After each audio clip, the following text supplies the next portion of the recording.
దళితులు, గిరిజనులు, బలహీన వర్గాలు, తండాలలో, గూడలలో, ఆదివాసీలు, అడవి బిడ్డలు, మైనారిటీలు, మహిళలు, మన అందరికీ తెలంగాణ తల్లి అంటే మన అమ్మ, మన అక్క, మన సోదరి.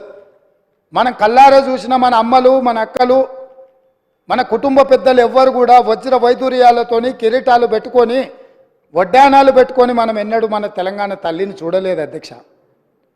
కొంతమంది రాజులు, రాచరిక పోకడులు ఉన్న వాళ్ళు గడిలలో ఉన్న పెత్తందారులు ఏమైనా కిరీటాలు పెట్టుకున్నారేమో, భుజకీర్తులు పెట్టుకున్నారేమో, నడుములకు వడ్డానాలు పెట్టుకున్నారేమో మాకు తెలియదు. కానీ మా అమ్మలు నడుము బిగించి కొంగు చాకలి ఐలమ్మలాగా పోరాటాలు చేసిన స్ఫూర్తి ఈ గడ్డ మీద ఉన్నది.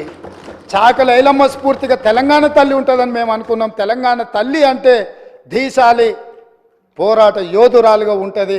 లేకపోతే దర్పం ఉట్టిపడే, కళ్ళల్లో కాంతి, ముఖంలో వర్చస్సు, చూపులో ప్రేమ, ఆప్యాయత.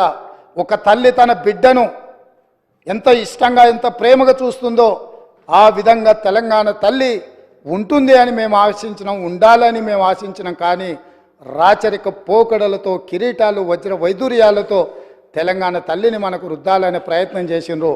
అందుకే కవులు, కళాకారులకు నిలయమైన ఈ తెలంగాణ రాష్ట్రంలో కవుల కళాకారుల నుంచి సూచన తీసుకొని మన అమ్మలాగా మన తెలంగాణ తల్లి ఉండాలి, ఆ తెలంగాణ దర్పం ఉట్టిపడే విధంగా తెలంగాణ తల్లి ఉండాలని మంత్రివర్గం నిర్ణయం తీసుకుంటే కనీసం తెలంగాణ తల్లి విషయంలోనైనా రాజకీయ విభేదాలను, ఆలోచనలను పక్కన పెట్టి ప్రతిపక్షం కలిసి వస్తుందేమో అని మేము చూసినాం అధ్యక్ష.